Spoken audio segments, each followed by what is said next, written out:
26/11 के मुंबई अटैक के बारे में तो आप जानते ही होंगे। 26 नवंबर 2008 ये वो दिन था जिस दिन पाकिस्तान के कराची से 10 लश्कर-ए-तैयबा के आतंकी सी रूट के थ्रू मुंबई में एंटर हुए और कुछ समय में ही इन्होंने मुंबई की मेन जगहों पर एक के बाद एक हमला करके पूरे शहर में तबाही मचा दी।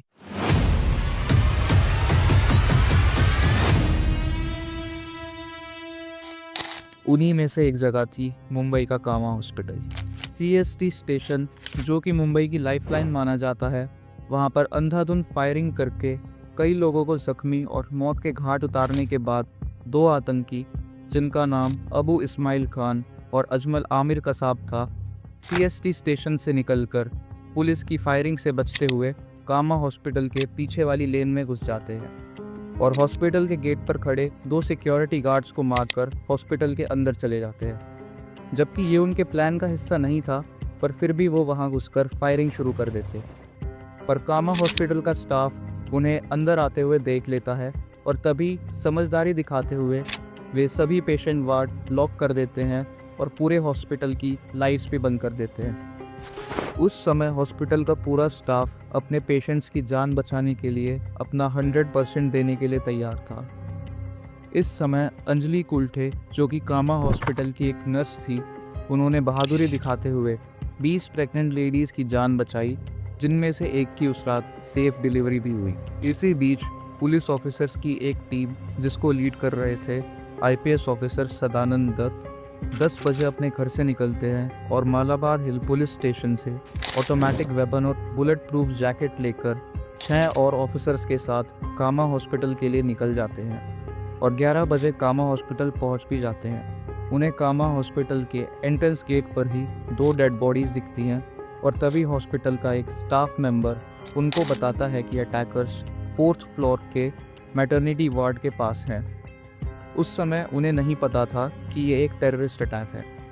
जब वे लिफ्ट में जाने ही वाले थे, तभी हॉस्पिटल का एक दूसरा स्टाफ मेंबर उनके पास आकर उनको बताता है कि अब अटैकर्स टेरेस पर जा चुके हैं। सदानंद दत्त अपनी टीम के साथ हॉस्पिटल के 6th फ्लोर पर पहुंचते हैं और टेरेस की स्टेयर्स से कुछ कदम दूर रुक जाते हैं। वे टेरेस के आधे खुले हुए दरवाजे पर मेटल क्लिप्स फेंकते हैं और तभी टेरेस पर मौजूद टेररिस्ट उन पर फायरिंग स्टार्ट कर देते हैं और टेररिस्ट की एक गोली ऑपरेटर कांस्टेबल सचिन तिलेकर को जाकर लगती है, जिसमें वे गंभीर रूप से घायल हो जाते हैं। और तब पुलिस वालों को पता चलता है कि टेररिस्ट के पास भी ऑटोमेटिक वेपन्स हैं, पर ज़्यादा मैगजीन ना होने की वजह से वे टेररिस्ट के साथ डायरेक्टली एंगेज नहीं करते। तभी वे टेरेस तक जा रहे स्टेयर केस को घेर लेते हैं, क्योंकि वहाँ से निकलने का केवल वही एक रास्ता था।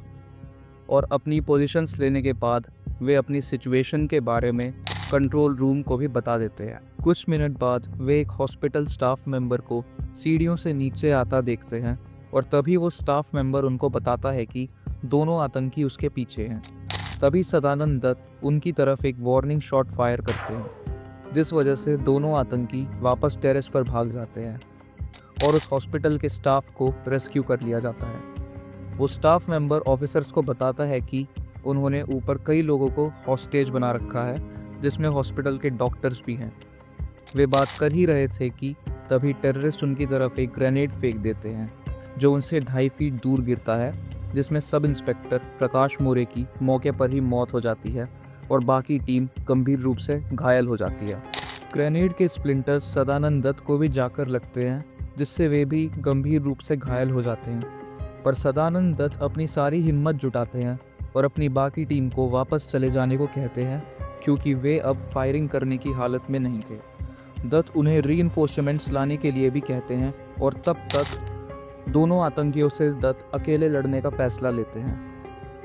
लगभग 12 बजे आतंकी दत्त की तरफ एक और ग्रेनेड फेंकते हैं, जो कि उनके पैर के पास गिरता है और इस बार ग्रेनेड के इम्पैक्ट से सदानंद दत्त पूरी तरह बेहोश हो जाते हैं।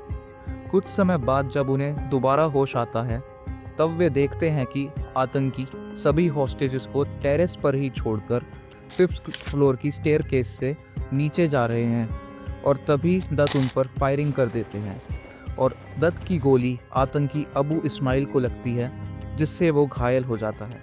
और तभी दत्त कंट्रोल रूम को भी बता देते हैं कि आतंकी अपनी लोकेशन चेंज कर रहे हैं और हॉस्पिटल से भाग चुके हैं। और 12:45 को घायल दत्त को मेडिकल असिस्टेंस दिया जाता है। भले ही उन आतंकियों को कामा हॉस्पिटल में न्यूट्रलाइज नहीं किया गया, पर हॉस्पिटल स्टाफ और पुलिस की बहादुरी की वजह से पेशेंट्स की जान बचा ली गई। और इसके कुछ समय बाद ही एक दूसरी लोकेशन पर पुलिस फोर्सेस ने आतंकी अबू इस्माइल को मार गिराया और कसाब को जिंदा पकड़ लिया, जिससे हमें उन आतंकियों के मकसद के बारे में और ज़रूरी डिटेल्स पता चल पाई।